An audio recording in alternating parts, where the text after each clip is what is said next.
성부와 성자와 성령의 이름으로 말씀드립니다. 아멘. 오늘은 맥추감사주일로 우리가 오늘 예배에 이렇게 모였습니다. 맥추감사주일을 우리가 해마다 드리는데 맥추감사주일이라는 게 과연 어떤 의미일까? 제가 늘 여러분들에게 강조하는 것은 이제 상반기, 우리가 상반기를 돌아보면서 어떻게 이제 새로운 그 본격적인 추수, 본격적인 열매를 위해서 어떻게 새롭게 출발할 것인가 하는 것을 돌이켜 볼 때 하는 감사다, 이런 말씀들을 많이 드렸습니다. 오늘 맥주 감사를 다시 한번 우리가 하느님께 드리는 것을 생각하면서 저는 그런 생각을 했습니다. 보릿고개가 생각이 났습니다. 맥주 감사하니까 보릿고개를 떠올렸던 것 같습니다. 우리가 보릿고개를 저는 겪지는 않았어요. 뭐 먹을 것이 없어가지고 이렇게 굶어본 적은 없습니다. 그런데 이제 쌀은 없고 또 곡식이 별로 없어서 이제 밀가루로 이렇게 한철은 되게 밀가루만 먹었을 때가 있었던 것 같습니다. 아주 어렸을 때. 그러나 저보다 어른들, 그 위의 세대들은 정말 보릿고개가 있었다고 합니다. 그때는 정말 먹을 것이 없었다고 하는 시절이 있습니다. 먹을 것이 없으면 정말 배가 고픈 것이 얼마나 큰 서러움일까 하는 생각을 상상으로는 해봅니다. 근데 지금 오늘날 왜 제가 이런 이야기를 또 구태의연하게 이런 얘기를 꺼내는가 하는 것은, 오늘날은 정말 배가 고파서 겪는 서러움을 우리 주변에서 겪지는 못합니다. 그러나 아까 우리 제롬님이 아침에 한 얘기처럼 지구 전체를 100명으로 줄여놓고 한 동네에 딱 몰아놓으면 그 중에 20명을 굶어 죽는 지경에 다다른 사람들이 있다는 사실은 우리가 늘 기억해야만 하죠. 근데 어쨌든 우리는 풍요로운 그런 시절에 살고 있고, 우리 주변에 뭐 배가 고파서 굶주리는 사람들이 옛날처럼 먹을 것이 없어서 굶주리고 이런 사람들이 없는 것처럼 보입니다. 그러나 사실 우리 주변에도 정말 배가 고파서 먹을 것이 없는 사람들이 있습니다. 숨겨져 있죠. 그리고 그 사람들은 잘 드러나지 않고 있습니다. 왜냐하면 요즘 시대에 누가 배가 고파 먹을 것이 없어서 배가 고플 지경까지 굶주리는 사람이 뭐가 잘났다고 자기 자랑을 하겠습니까? 근데 텔레비전에 보거나 또 주변에 간혹가다 그런 이야기도 들리고, 또 한동안은 돌봄이 부족해서 정말 돌봄 사각지대에 놓여 있는 사람들이, 그런 사람들이 있다는 이야기를 저희들이 들었습니다. 근데 지금은 또 그런 사람들도 열심히 찾아서 잘 먹이고 잘 하고 있습니다. 근데 오늘 성경에 예수님이, 아마 예수님 시대에는 2000년 전이니까 지금보다 훨씬 가난했겠죠. 먹을 것이 풍족하지 않았을 것입니다. 사람들에게 사실은 먹는 것이라고 하는 건 굉장히 중요해요. 그 시절 이야기들 들어보면 지금처럼 하루 세 끼를 먹는 시기는 아니라고 합니다. 인간이 이렇게 하루 세 끼를 꼬박꼬박 먹은 지는 얼마 안 됐다고 그래요.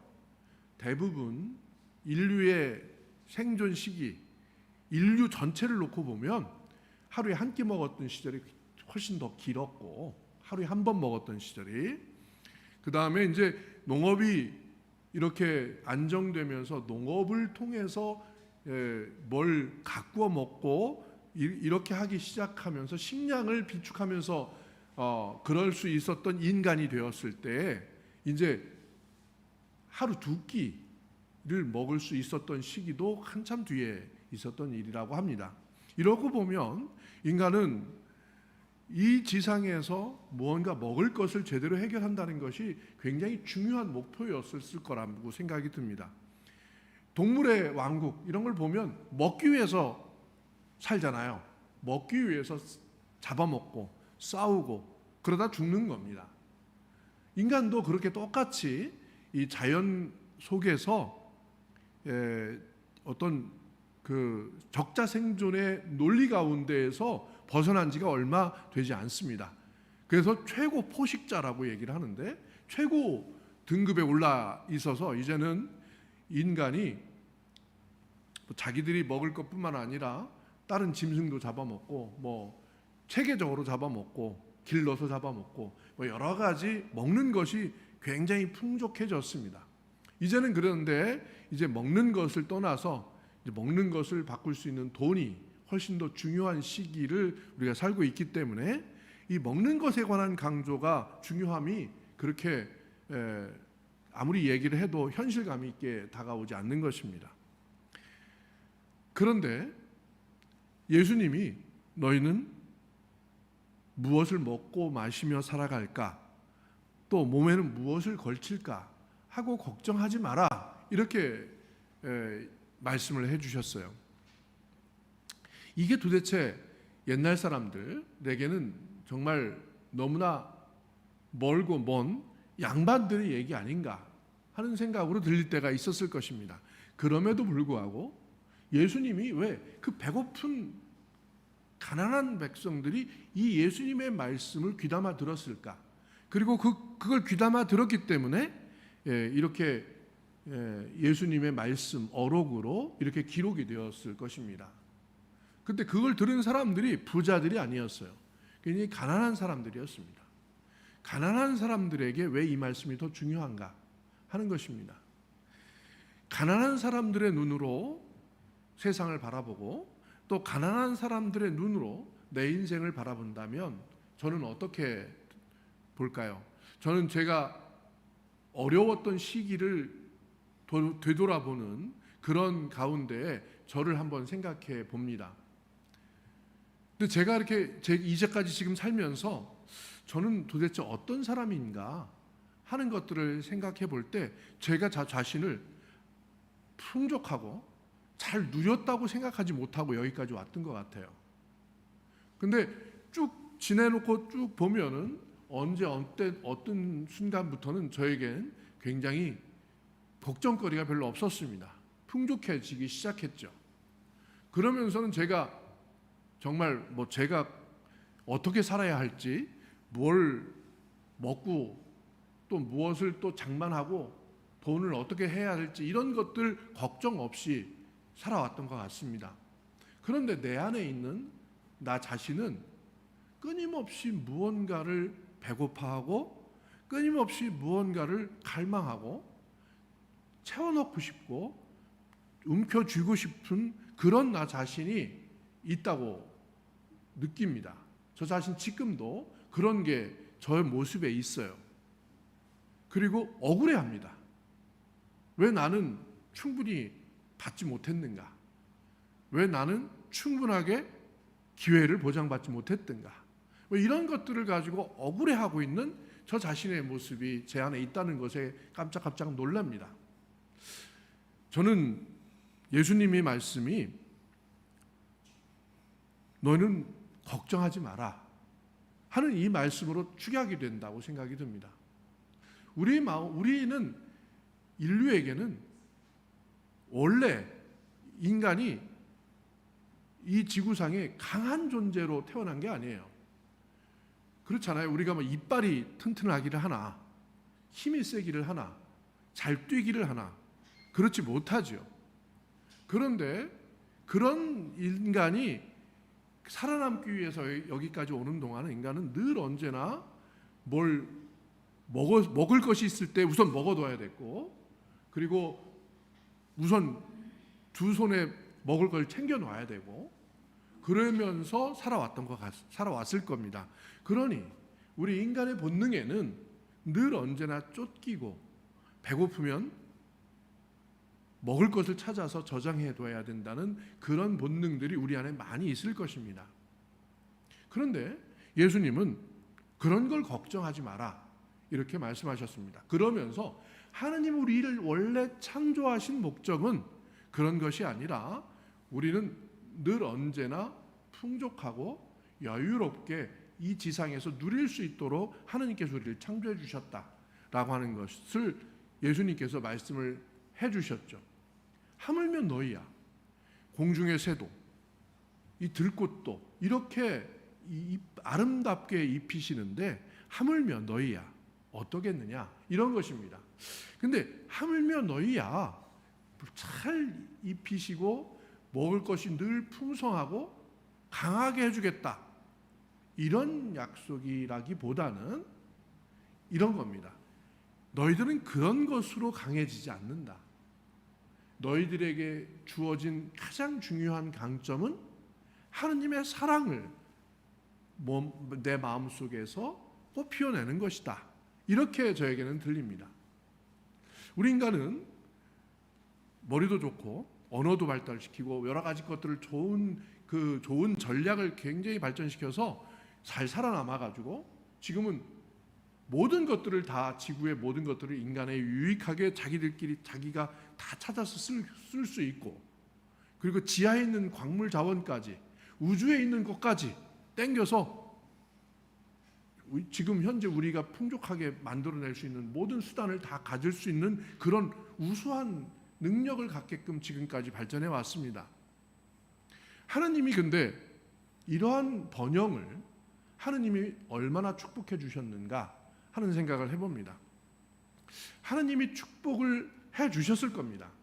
그러나 하나님의 축복은 언제나 늘 빗나갑니다. 인간에게 준 축복은 언제나 늘 빗나가죠. 인간이 에덴 동산에서 모든 것들을 네가 마음껏 누리고 마음껏 네가 먹고 싶은 것 따먹고 마음대로 해라, 그러나 요거 하나만 하지 마라 하니까 인간은 틀림없이 고이 하지 마라 하는 것을 꼭 하게 되는 그런 존재로 이렇게 지음받았어요. 그러니까 사실은 우리 축복, 우리가 누리는 이 물질의 번영의 축복에는 하느님이 주신 기회도 있지만 인간이 꼭 하느님이 하지 말라는 것을 하는 것까지 포함되어 있습니다. 이게 가장 중요한 문제라고 하는 것이죠. 지금 우리가 살고 있는 지금 이 순간도 사실 그런 것들이 반반 섞여 있다는 것입니다. 우리가 받은 축복에는 하느님의 축복, 기회의 축복이 우리한테, 우리가 그걸 잘 활용하고 그것을 하느님의 축복을 받아서 이만큼 왔습니다. 감사해야죠. 이것은 감사해야 되는 일입니다. 근데 저는 오늘 감사보다는 한편 우리가 하느님의 축복에 거기까지다, 그 이상 넘어가지 마라 한 것을 어떻게 넘어왔는지를 한번 살펴봐야 한다고 생각이 듭니다. 그것을 넘어온 순간 우리는 하느님의 축복을 이것저것 뒤죽박죽 만들었습니다. 하느님께서 우리에게 주신 풍요롭고 아름답고 그리고 걱정 없이 그냥 해맑은 그런 축복이면 얼마나 좋겠습니까? 근데 거기에 독을 섞게 됐습니다. 우리가 축복과 번영을 누리면서 우리는 그 번영 안에서 우리가 죽어가고 있어요. 우리가 만들어 놓은 모든 물질 문명 안에 우리는 또다시 이제 죽어가고 있습니다. 이제 올 여름 더위를 딱 맞이하면서 올 여름 더위는 이제까지 어떤 여름날의 더위와 같지 않을 겁니다 라고 하는 아나운서의 목소리를 듣는 순간 여러분들은 어떤 기분이 드십니까? 야, 오늘 이 여름을 또 어떻게 보내야 되나? 그러나 우리가 여름날을 그렇게 보내지 않았습니다. 저는 여름날 하면 제가 요즘에 자꾸만 좋은 생각을 한번 떠올려 보려고 노력을 하게 되는 것 같아요. 근데 제가 여름날을 생각하면 행복한 여름날이었습니다. 그저 여름에는 방학이 있으니까 학교를 안 가고 일단 산으로 들로 뛰어다니면서 놀 수 있습니다. 근데 산으로 들로 뛰어다니면서 노는 것도 좋지만 제게 가장 아름다운 추억이, 가장 좋은 추억이 있는데 저희 대문, 저희 집은 큰 문이 있었습니다. 그 문간이라고 하죠. 사랑방과 이 문 사이에 방이 있고 집이 있고 여기에 공간이 있어요. 여기가 바람골이에요. 여기에서 들마루 하나 내놓고 거기서 뒹굴뒹굴 만화책이나 소설책 읽으면서 있다가 잠이 들었던 그 시절이 가장 행복했던 것 같습니다. 그때가 여름이었어요. 여름날은 그렇게 시원하고 아무런 걱정거리 없이 그저 띵까띵까 그 배짱이처럼 놀 수 있는 그런 것이었습니다. 근데 우리에게 사실은 개미와 배짱이의 기회가 있는데 배짱이의 기회를 누리질 못했던 것 같습니다. 배짱이는 잘못된 거다 이렇게 배웠죠. 개미처럼 열심히 일을 해야지 왜 배짱이처럼 뭐 앉아서 놀기만 하고 음악만 하나. 근데 음악하는 친구들이 지금 제일 잘 살아요. 우리 저 뒤에 음악 하려고 열심히 하고 있는 친구들이 있지만 우리에게 무엇이 부족했냐? 창조적인 능력이 부족했는데 그 창조적인 능력이 지금 막 전 세계를 압도하고 있습니다. 근데 우리 자녀들에게 그걸 기회를 줄 수 있었던 거죠. 이 개미들이 자기들은 놀지를 못하면서 배짱이를 키운 거죠. 근데 이 개미들 입장에서 한번 생각해 봅시다. 왜 우리는 배짱이가 되지 못했는가? 배짱이는 우리에게 뭐였는가? 하나님은 우리에게 배짱이의 축복도 주셨습니다. 잘 놀고 잘 먹고 인생을 잘 즐기라는 기회의 축복이죠. 근데 저는 이렇게 이제 올해 오늘 이제 1년 딱 남았습니다. 1년 딱 남아서 1년 남은 동안에 이제 제 그 성직이 마무리되는데 제 성직 기간은 정말 하나님께 감사하는 기간이었죠. 저 성직 생활하면서부터 제가 별 걱정 없이 살았던 것 같습니다. 풍족하게 살았어요. 제일 풍족했던 것은 교인들의 사랑이었습니다. 우리 성공회가 뭐가 그렇게 풍족한 게 있겠어요? 다른 목회자에게 풍족한 것은 사실은 교인들의 사랑입니다. 교인들이 서로 믿고 의지해주고 사랑해준 것. 저는 그 사랑으로 너무 걱정 없이 아무런 거리낌 없이 이렇게 목회 생활을 한 것 같습니다. 지금쯤 되면 이제 제가 목회자가 돼서 개신교의 다른 목사님들이나 천주교 신부님들이나 또 불교의 스님들하고 어울릴 때가 많습니다. 근데 제가 이렇게 가만히 보면 제 또래에 있는 어떤 성직자들도 저만큼 여유롭지 못한 것 같습니다. 제가 볼 때 그래요. 다른 것보다도 그 사람들이 큰 교회도 가지고 있고 그리고 목회도 잘하고 열심히 한 것 같고 다들 이만큼씩 다 이룩해 놓은 사람들이죠. 성공한 목회자들입니다. 제가 만나는 사람들은. 그러나 제가 제일 행복한 것 같아요. 제가 제일 풍족한 것 같아요. 왜 그런가 하고 생각을 해보면 저는 그냥 교인들의 사랑의 풍족함 때문에 별로 걱정을 하지 않았어요. 성공해야 되겠다 이런 목표 별로 없었습니다. 그저 우리 신부님 승질 알잖아요. 그러니까 내버려 두는 거죠. 당신 마음대로 한번 해보셔. 이렇게 했던 그런 교인들의 믿음과 사랑이 있다는 걸 제가 압니다. 그런 것이 저를 만들었다고 생각합니다. 저는 그게 감사합니다. 우리가 감사해야 할 것, 이 맥주 감사절을 통해서 우리가 감사해야 할 것은 배짱이처럼 우리를 놔주신 하느님께 감사해야 됩니다. 여러분들 얼마만큼 풍족하게 누렸습니까? 그 풍족하게 누렸었던 그 시절을 떠올리고 이제는 지금부터 그 풍족함을 누리는 시기로 돌아서야 됩니다. 제가 상반기 동안 감사하고 이제 하반기에 다시 허리띠를 졸리고 더 많은 수확을 얻기 위해서 감사하는 거, 이거 옛날식입니다. 옛날에 못 살았을 때 그랬어요. 그러나 지금은 그렇게 하면 큰일 납니다. 인생 망쳐요. 우리에게 남은 시간은 이제는 누릴 것만 남았습니다. 하느님이 우리에게 누리라고 한 것, 건강을 누려야 하고 마음의 풍요를 누려야 됩니다.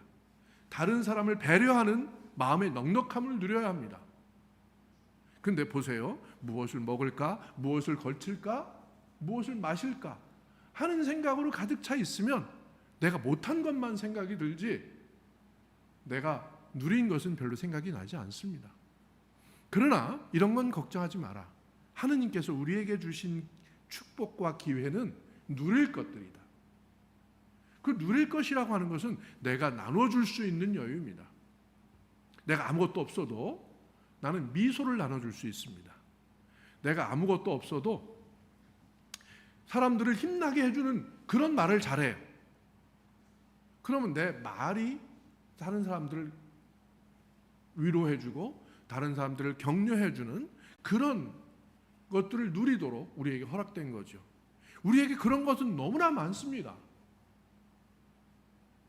꼭 공부 많이 하고 또 하느님 뭐 재산 많이 물려받고 이런 것들 때문에 그런 것들을 가지고 있는 게 아니에요. 하느님께서 우리에게 주신 사랑 때문에 그렇습니다. 내가 본래 갖고 태어난 그 하느님께서 주신 사랑, 이것을 충분히 누리는 그런 시기가 되었으면 좋겠습니다. 이제 우리 맥주감사는 바로 그런 것들을 되찾아야 됩니다. 이 맥주감사가 딱 한 해의 중간에 있어요.